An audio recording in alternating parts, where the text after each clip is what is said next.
Alam nyo, nagmumuni-muni ako nitong mga nakaraang araw. Naisip ko, wag naman puro politics at current events ang pinag-uusapan natin dito sa One Proud Pinay. Parang naisip ko, mukhang okay na mag-usap din tayo ng tungkol sa buhay. You know, bilang nakatatandang ate or tita, bilang isang 40 papuntang 50, baka meron akong mga bagay na mai-share from life and things that I have learned that maybe might be beneficial for some of you. Lalo na yung mga nag-umpisa pa lang sa buhay, ngayon pa lang sila nagsa-start na maging independent, ngayon pa lang sila nagsa-start na, to build their own identity. Maybe a little bit of warning and perhaps a sprinkle of words of wisdom, may be helpful, diba? So naisip ko, ano bang gusto kong sabihin? And I made a list of things that I thought might have some kind of impact for some people. So naisip ko, why don't I tell you about the 5 things that I learned about love by the time I'm 45? Kasi sa totoo lang maraming bagay na umiikot sa isip natin, lalo na kapag yung mga dalaga pa dyan or binata pa dyan who sometimes feel the pressure of being in a relationship, getting married. Yung may mga timeline tayo, di ba? Kasi ako, aminado ko, when I was young, nung una ako nagka-boyfriend, ang timeline ko ay, boyfriend at 19, tapos kami until siguro 27 years old, so mga 8 years, papakasal, by the time I'm 29, dapat may anak na kami. Ganon yung timeline. Kasi yun yung sinasabi sa atin ng society na dapat na maging process ng buhay natin, di ba? Pero nakaka-pressure yun. Natatandaan ko yung pressure sa utak ko. Parang sabi ko, ano ba yan? 25 na ako, wala pa din. Paano ko masusunod yung timeline ko? And because of that societal pressure that I've felt at the time, I've made mistakes that have had profound impact in my life. Some of those mistakes I have learned from. Some of those mistakes I have truly regretted and wished that I could turn back time so I can change it. Diba? Oo, philosophically sasabihin natin, hindi, kasi kung hindi nangyari sa'yo yun, hindi ikaw yung ngayon. Pero feeling ko ako pa rin yun eh. Ako pa rin sana yun kung hindi ko ginawa yung mga kabulastugan na ginawa ko in my youth, diba? That I didn't have to actually experience it myself and make the mistakes myself because I could have learned from others. Pero matigas ang ulo ko. So, yan. And I've made a list of those things. And some of you may agree, some of you may not understand as yet. Lalo na yung mga medyo bata-bata pa, baka hindi pa nila masyadong maiintindihan. Pero let me share them nonetheless, okay? So the first one is, love is quieter than I expected. Hindi siya, alam mo yung when we were younger, we looked at the world with rose-colored lenses. Parati tayong, I'm looking for the spark, yung fireworks, yung butterfly in your stomach, diba? But as I grew older and more mature, I realized na, you know what? Love isn't always earth-shattering. It isn't always loud. It isn't always the stop you dead in your tracks kind of feeling. Sometimes, it blooms from the quiet corner. Minsan, sa mga pagkakataong hindi mo inaasahan, bigla na lang, diba? The kind that stays on even when no one is watching.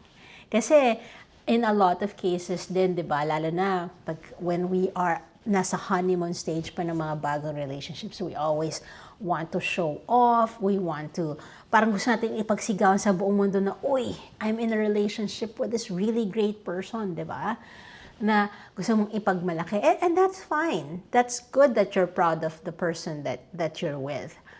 But it also doesn't have to be that way. Like for me, for now, like yung husband ko, he's a very private person. Hindi kami nagpo-post masyado sa social media. And even if we do, I don't usually show his face kasi ayaw niya ng attention. And he's always been like that. Compared to my previous relationships na admittedly also were medyo toxic, para kang ginagawang trophy. Diba? So, minsan hindi siya kailangan yung kumakalabog, dumadagong-dong eh. Minsan, pwede siyang yung tahimik na pabulong. Diba? Yung kalmado. And I have found, and I have been with my husband for 15 years. We've just celebrated our 8th year wedding anniversary last week. And I was like, you know what? Ito yung peace na hinahanap ko eh.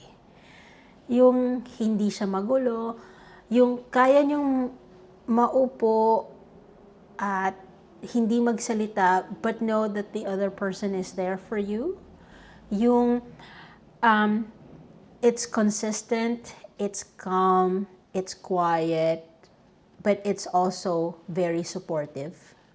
Ganon, di ba? Yung hindi ka magdududa, hindi ka natatakot, wala kang agam-agam. The next lesson I've learned is that you don't find the right person. You become the right person. And I've always believed in this, na our happiness shouldn't be dependent on another person. I've always thought na hindi ako dapat supplement ng isang tao. Yung quote na, "You complete me," ng Jerry Maguire, which I love for the longest time, in my stage of life now, no longer applies. I realized this actually late in life. Na I was like way over 30. When I met my husband, ganon. Because I was always looking for that other person who would complete me because I thought that's how it's supposed to work. Pero hindi pala. Dapat pala, ikaw mismo kompleto. Dapat pala, ikaw mismo masaya. Kasi kung hindi mo kayang maging masaya on your own, how are you going to bring happiness to another person? And how do you expect that person to bring happiness to you? Diba? So I've learned that di pala dapat supplemental. Dapat pala complementary. Diba? Na nagtutugma kayo. Parehas kayong buo, parehas kayong masaya, and then because of that contentment in your life, because of that happiness that you have in your own life, it overflows. And you are able to share it with another person. Tandaan nyo, you can't give what you don't have. And you can't pour from an empty cup. Diba? Kailangan ikaw mismo puno ka. Umaapaw, siksikliglig at umaapaw. Bago ka makapagbigay. Diba? Dapat yung sobra lang sa'yo yung binibigay mo, hindi yung nauupos ka sa relasyon. Diba? Okay. Third thing, compatibility matters more than chemistry. Siyempre sa una, naghahanap ka ng kilig, naghahanap ka nung yung napapatigil ka pag nakikita mo siya, yung hindi ka mapakali pag hindi mo siya nakita sa buong araw. Oo, nandyan yun. Attraction, di ba? That's there. And that's what starts everything. Kasi hindi ka naman mag-aaksaya ng oras sa isang tao na hindi ka attracted to, di ba?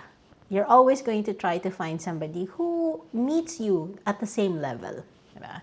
So, pero, and this is according to psychology, and I remember studying about this when I was still in university. Ang attraction kasi, that's like the first 6 months of the relationship. Yung serotonin and dopamine sa utak mo na nagbibigay sa'yo ng high feeling when you're around this person. Yung pheromones, di ba? that only lasts for a certain period of time. Kaya sinasabi nila, di ba, the kilig fades. It does. It really does. Di ba? Na uubos yung kilig. Pero kung compatible kayo, kahit wala na yung kilig, nandyan pa rin yung suporta nyo sa isa't isa. Nandyan pa rin yung companionship. Nandyan pa rin yung kaya nyo pa rin patawanan ng isa't isa. Di ba?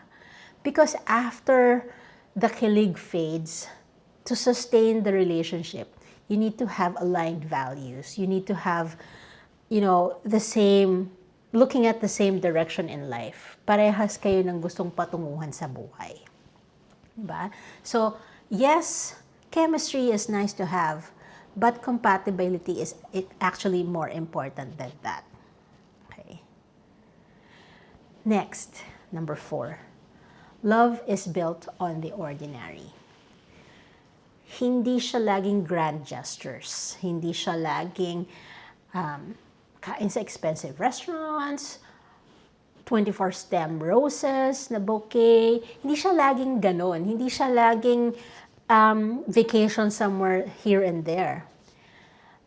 Real love survives even in situations where you're just having coffee together at breakfast. Or yung magigising ka and realize that the person that's next to you gives you that sense of safety. Diba? Na you don't feel the need to always try to be impressive. Yung pwede kang maging ordinaryo, pwede kang maging simple, without the fear na, aayawan ako nito pag hindi na ako nag-aayos. Aayawan ako nito pag na-losyang na ako. Diba? Always having to keep up appearances para lang mas-sustain yung relationship nyo. Hindi ganun ang love.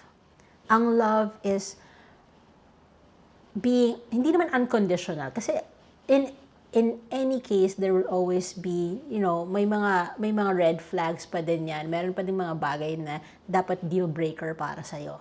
Diba? Pero real love is seeing the person's flaws and then thinking to yourself, can I tolerate this? Anong mas mahirap? Not having this person in my life or tolerating these things that I see in them? Or is it really a flaw, or is it just we're just not aligned in terms of that? Mapag-uusapan ba to? Can we compromise? Diba? It's not always about grand gestures. It's not always about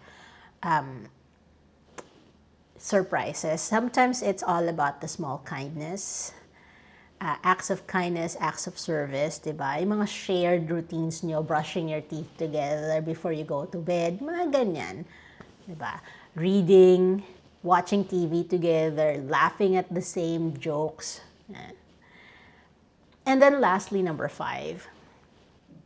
And this might resonate to a lot of people who are healing at the moment. Okay? Letting go is also a form of love. Not every connection is meant to last forever. Some are here to shape you, not to stay with you. Sabi nga nila, di ba, may mga seasons yan. May mga taong dumadating sa buhay mo, not necessarily to be there the whole time, but to teach you lessons.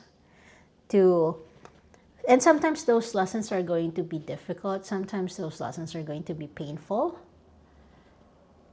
But they're there to do that so that you become a stronger person. Hindi lahat ng dumadating sa buhay natin we are meant to keep. In my 45 years on this earth, I have learned that dati nakikipagparamihan ako ng friends sa Friendster and then naging sa Facebook, diba? And now, what I'm doing is every 6 months, I declutter, quote unquote, my social media because I don't like toxicity. Diba?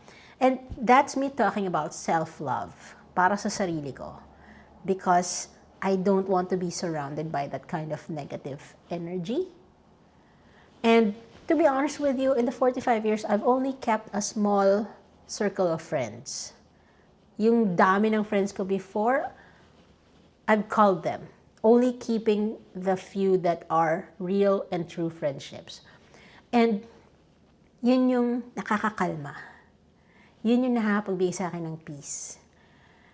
And don't get me wrong, I like making new friends, but I've also learned that you can't trust everybody, and sometimes you need to guard your heart from getting hurt by other people. And sometimes, and I'm not just talking about friendships, romantic relationships are the same. Minsan mas masakit pa nga yun eh. Diba? So, letting go is also a form of love. Love for that person that you're letting go of, but also for yourself, so that you can begin healing and so that you can become a better person after this. Yun. So, I hope this was somehow helpful for some of you na siguro going through something. Maybe merong mga nagsastart pa lang ng relationship, merong mga nagtatapos ng relationship, and merong mga nasa gitna. And maybe you are in a situation where you're questioning, is this what love is supposed to be like? Now, obviously, hindi naman ako perfectong tao, but these are just some of the things that I've learned in the 45 years that I've been on Earth. Take the good, leave the bad. Okay? Thanks for watching.